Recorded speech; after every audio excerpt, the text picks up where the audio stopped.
Cristian Minichi está en el móvil. Cristian, buen día. Buen día, Belén. Graciela Fernández Meijide, presente en el lugar. Acaban de retirar los restos del fiscal Estrasera. Meijide, ¿qué tal? Buen día. Sí, con un gran aplauso, ¿no? Bueno, lo primero, celebro que el gobierno haya decretado 2 días de duelo. Se lo merecía. Estrasera formó parte de un momento de la historia que fue bisagra, que fue cuando se recuperó la democracia, y él formó parte de aquello que había prometido el gobierno democrático, que era no solo la investigación, que primero fue hecha por la CONADEP, sino el juicio. Y eso significó enfrentarse con una realidad que la Argentina no estaba acostumbrada. Estábamos acostumbrados a la amnistía después de cada dictadura. Y en lugar de eso fue un juicio que daba temor, seguramente él lo tuvo también, pero precisamente el que tiene coraje no es el que no tiene miedo, sino que teniendo miedo puede sobrellevarlo y también sostener a su familia. Mejide, ese aplauso que usted hacía mención, ¿piensa que es el reconocimiento también de todo un pueblo hacia la tarea de este fiscal? Yo no puedo decir todo un pueblo, francamente, porque no me gusta hablar en nombre del pueblo, pero sí de la gente que vino a acompañarlo. Y me parece que mucha gente se ve representada y hubiera querido estar, eso es cierto. Estrasera fue en ese momento un fiscal que hizo comprender qué significa un fiscal. El fiscal acusa en nombre de todos nosotros, es el fiscal público. Me costaba entenderlo, a menos que uno lo hubiera visto en alguna serie de televisión, pero mucha gente se vio hablando a través de la boca de Estrasera y acusando e interrogando, etcétera. Señora, un fiscal que asumió una responsabilidad muy grande en un momento muy difícil de la Argentina, con los militares muy fuertes todavía. Bueno, tan fuertes que cuando se empezó a juzgar a algunos de ellos, después de la cúpula, digamos, produjeron el episodio de Semana Santa, nada más y nada menos que un alzamiento contra el gobierno democrático, ¿no? Sí, nadie creía que los militares habían perdido poder, por eso daba miedo, porque además más se metía uno en las entrañas de lo que habían sido capaces de hacer, más conciencia tenía del peligro que corría saber, el que sabía. Y aún así, tanto él como los muchachos que trabajaron con él, yo me encontré con algunos de ellos ya canosos, aquí desarrollaron una tarea increíble. Piensen que no había computación como hay ahora, todo eran cajas de zapatos donde se ponían las fichas de los testigos. Fue un trabajo realmente emocionante. Llevar adelante un juicio como este, además, si bien era necesario para pacificar a través de la justicia, también implicaba un riesgo tal vez de un derramamiento de sangre posterior. Bueno, eso fue lo que quiso evitar Alfonsín cuando decidió nuevamente retrotraer la justicia a juzgar los niveles de responsabilidad después de Semana Santa. Fue una decisión política que a mí, personalmente, por ser madre de un desaparecido, me hizo enojarme con Alfonsín. Hoy a la distancia la puedo comprender en cuanto a la convicción de un presidente de que no había que poner en riesgo más sangre argentina. Precisamente alguien que tuvo protagonismo como el suyo, tema también de su hijo, ¿qué le pasa por la cabeza, por el corazón, cada vez que ve el video que repetimos todos los canales cuando Estrasera dice nunca más? Bueno, yo estaba ahí y tuve toda la emoción de que él recogiera, y yo lo siento como una especie de homenaje a la CONADEP, cuyo testimonio final, el informe final, se llamó Nunca Más. Y por eso él dice, yo no pretendo ser original. Y tenía razón, era un trabajo que se continuaba y se enganchaba uno con otro. Y el tema de la pérdida de un hijo está presente siempre.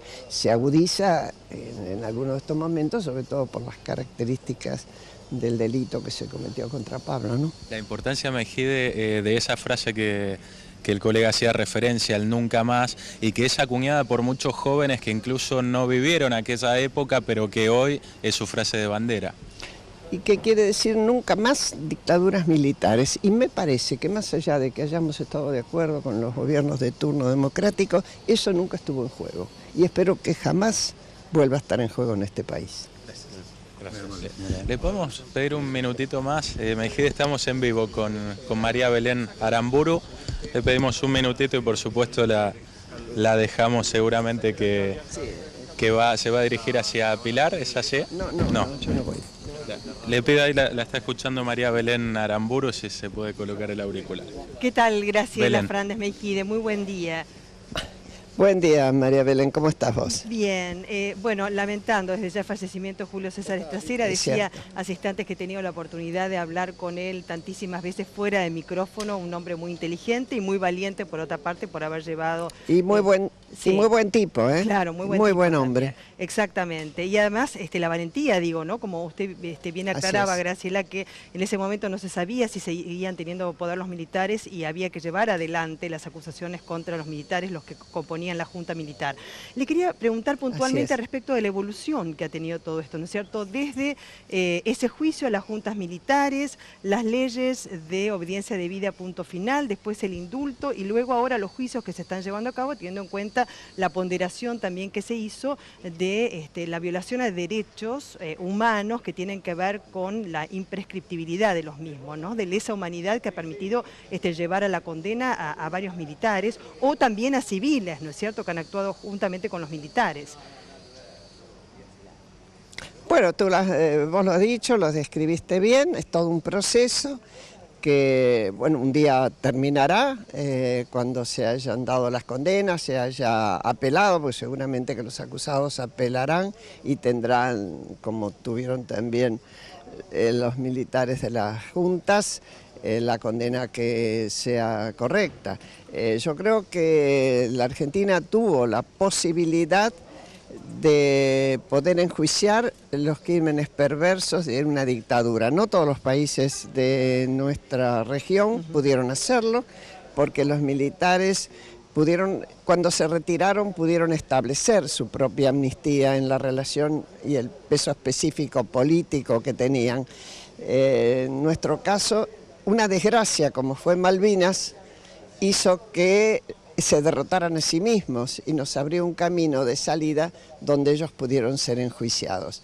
Eso que se vivió en aquella época fue todo un desafío y era un desafío de todos los días que enfrentaba Estracera y su equipo. ¿Genera de alguna manera alivio después de tantos años? Porque la verdad que muchísima gente ha tenido que ser muy paciente con esos tiempos, ¿no? Y muchos que han transmutado esa bronca y el dolor en sed de justicia, pero en los tribunales. Siempre hubo sed de justicia. Desde los organismos jamás se pedía venganza, se pedía verdad y justicia. Al principio, durante la dictadura, una consigna de imposible cumplimiento que era aparición con vida, pero a toda la exigencia. Con vida los llevaron, con vida los queremos. Y después, verdad y justicia fue lo que se reclamó siempre.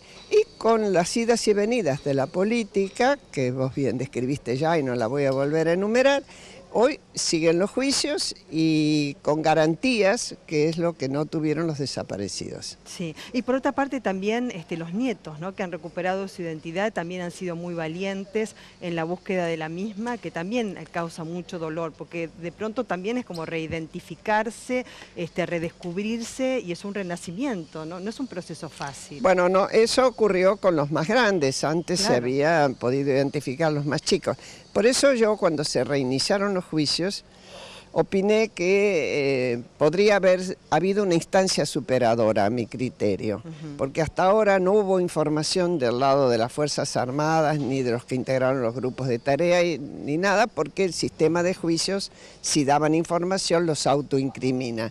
Me parece que hubiera podido hacerse una reglamentación diferente, con el contenido de que aquel que podía dar información fidedigna y que se probaba que era realidad, por ejemplo, en la entrega de niños de aquella época, hoy adultos, iban a ser juzgados igual, pero con reducción de penas. A algunos no les gustó, otros después pensaron que hubiera sido acertado. La verdad es que todavía la verdad completa nos falta, porque del lado de los militares no ha aparecido ninguna aclaración que nos sirva para completar la que dieron las víctimas. Eso queda como deuda pendiente. Entonces, Graciela Fernández Mejide, Así es. muchísimas gracias. Chao, María Belén, que te vaya bien. Muy amable, muchísimas gracias. Bueno, Cristian Minich, por otra parte vos dijiste que estaba presente también el expresidente Eduardo Duhalde y debe haber otras personalidades, ¿no es cierto?, políticas allí acompañando la despedida de los restos de Julio César Estracera. Sí, aparentemente ya se han retirado, Belén, quizás más temprano. No lo alcanzamos a ver al expresidente, pero sí sabemos que estuvo presente Eduardo Duhalde más temprano aquí en este lugar. También estuvo presente María José Lubertino, José Ignacio López, aquel periodista, Belén, que se atrevió a preguntarle a Rafael Videla sobre la cuestión de los desaparecidos, algo que había planteado el Papa Juan Pablo II en su momento, y bueno, y la recordada respuesta, ¿no?, del dictador por entonces sobre los desaparecidos, que no estaban ni vivos ni muertos, que simplemente tenían esa condición. Bueno, sabemos que ellos estuvieron presentes en este lugar, decíamos hace minutos nada más que fue retirado el cuerpo hacia el cementerio Jardín de Paz, allí en Pilar, donde serán inhumados los restos de Estracera, bueno, en poco tiempo más, Belén. Sí, recordemos que falleció a los 81 años de edad, que hacía 11 días que se encontraba internado en el Sanatorio San Camilo y que sufría una insuficiencia respiratoria como consecuencia, ¿no es cierto?, de una enfermedad que padecía. Sí, exactamente. Estuvo 11 días internado, lamentablemente, bueno, el cuadro fue empeorando y ayer conocíamos la triste noticia del fallecimiento del exfiscal. Cristian Minich, estamos en permanente contacto con vos.